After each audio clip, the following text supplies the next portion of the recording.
Hello everyone, in this video we are going to learn about recurring deposits. Recurring deposit क्या है? ये भी एक इन्वेस्टमेंट का इंस्ट्रूमेंट है सिमिलर टू एफडी। जैसे एफडी में हमें 6% to 7% का इंटरेस्ट मिलता है, तो रिकरिंग डिपॉजिट में भी 6% to 7% का इंटरेस्ट मिलता है। लेकिन ये स्लाइटली अलग है एफडी से। अब डिफरेंस देखते हैं इसमें और एफडी में क्या डिफरेंस है। जब आप एफडी करते हो तो आप पूरा पैसा जनरली लमसम अमाउंट पर डाल देते हो कि भाई मैंने 10 लाख की एफडी की, अब आपको इसके ऊपर इंटरेस्ट मिलेगा। लेकिन जब आप रिकरिंग डिपॉजिट करते हो तो उस केस में आपको फिक्स्ड मंथली डिपॉजिट करना पड़ता है अप टू 10 ईयर। जनरली मान लो 1 साल की आपने रिकरिंग डिपॉजिट की, 3 साल की किया या 5 साल की किया, तो आपको इतने ही टाइम पीरियड तक फिक्स्ड मंथली डिपॉजिट करना पड़ेगा और उसके बाद आपको प्रिंसिपल प्लस इंटरेस्ट ये दोनों अमाउंट मैच्योरिटी के टाइम पे मिल जाएगा। आप सोचोगे कि अगर फिक्स मंथली आप इंस्टॉलमेंट पे कर रहे हो तो ये सेम एसआईपी जैसा ही हो गया।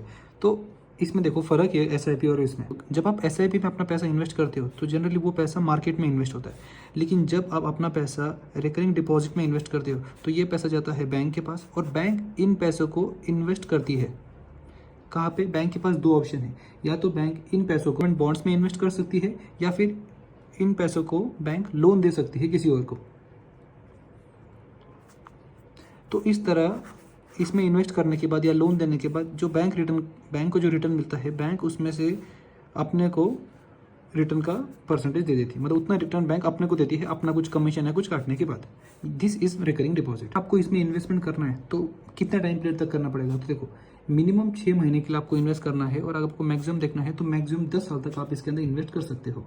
अगर मान लो आपने 5 साल के लिए अपना रिकरिंग डिपॉजिट में इन्वेस्ट किया और आपको 4th ईयर या उसके पहले 5 साल खत्म होने से पहले अगर आपको पैसे की गरज है तो उसको हम बोलते हैं प्री मैच्योर विड्रॉल। और प्री मैच्योर विड्रॉल में क्या होता है, आपको जो भी इंटरेस्ट रेट चल रहा था, अभी इस केस में हमें 6% to 7% का इंटरेस्ट मिलता है, तो आपको उससे थोड़ा कम इंटरेस्ट रेट मिलेगा और तब आप अपना पैसा विड्रॉ कर सकते हैं। इसके अलावा मैंने कहा कि आपको क्या करना पड़ेगा, फिक्स्ड मंथली पेमेंट करना पड़ेगा। तो एक स्पेसिफिक डेट होती है जब आपको करना पड़ता है पेमेंट। अगर आपने डिले कर दिया पेमेंट करते टाइम तो उस केस में आपको पेनल्टी पेयर करनी पड़ती है।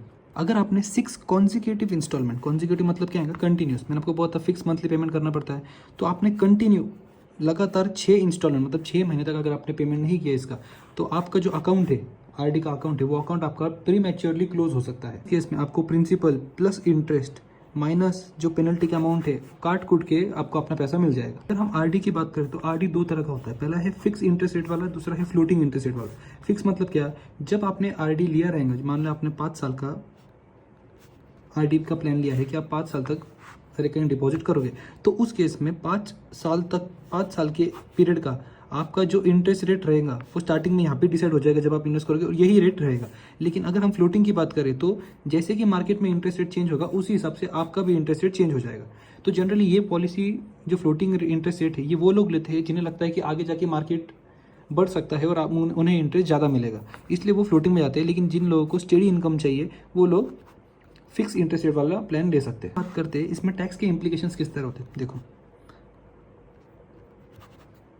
तो अगर हम बात करें प्रिंसिपल अमाउंट की, प्रिंसिपल अमाउंट मतलब क्या है, जब आप अपना फिक्स मंथली इंस्टॉलमेंट पे करते हो वो है आपका प्रिंसिपल की अमाउंट, तो क्या उसमें कुछ टैक्स के इम्प्लीकेशन आते हैं? नहीं, उस केस में आपको टैक्स बिल्कुल भरना नहीं पड़ता। अब जनरली कैसे होता है, जब आप एफडी करते हो 5 साल या उससे ज़्यादा की, तो उस केस में कैसे होता है, जितनी भी आपकी इनकम होती है, मान लो आप बिजनेस कर रहे हो, ये आपका प्रॉफिट एंड लॉस अकाउंट है, ये आपका नेट प्रॉफिट आया हो 12 लाख रुपए का, तो इसमें से अगर आपने फिक्स डिपॉजिट किया होगा 1 लाख का, तो 1 लाख माइनस हो जाता है और 11 लाख का आपको इसके ऊपर टैक्स भरना पड़ता है। लेकिन अगर हम बात करें रिकरिंग डिपॉजिट की, तो उस केस में आपको यहाँ पे ऐसा कोई डिडक्शन नहीं मिलता, ना ईटीसी में ना कोई दूसरे सेक्शन में। देखो, सेकंड आता है अपना इंटरेस्ट। तो रिकरिंग डिपॉजिट में आपको प्रिंसिपल प्लस इंटरेस्ट ये मैच्योरिटी के टाइम पे ही मिलता है। लेकिन जो आपका इंटरेस्ट है ये इंटरेस्ट एक्रू हुआ मतलब क्या, आपको भले ही रिसीव ना हो पर आपके नाम का, ये तो बैंक वाले को तो मालूम रहेगा कि आपके नाम पे इतना ऑलरेडी आपको इंटरेस्ट मिल चुका है पूरे साल भर का। तो बैंक क्या करती है, सेक्शन नंबर 194A के अंदर आपका TDS at the rate 10% deduct करती है। इफ़ आपको जो एग्रीगेट जो आपको इंटरेस्ट रिसीव हुआ है पूरे साल भर का वो 40,000 रुपीज़ या 50,000 rupees in case of senior citizen हुआ, तो ये 40,000 नॉर्मल और 50,000 in case of senior citizen हुआ, तो सिमिलरली सेम टू सेम ऐसा ही है अपने एफडी के केस में।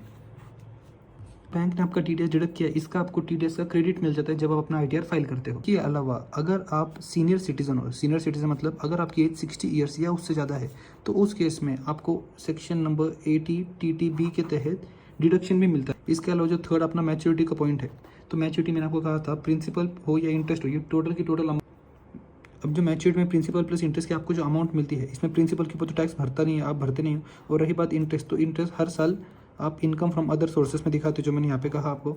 और अदर सोर्सेज के बाद बैंक आपको TDS काट के देगा, और अगर आप सीनियर सिटीजन हो तो आपको इस सेक्शन में डिडक्शन मिल जाएगा।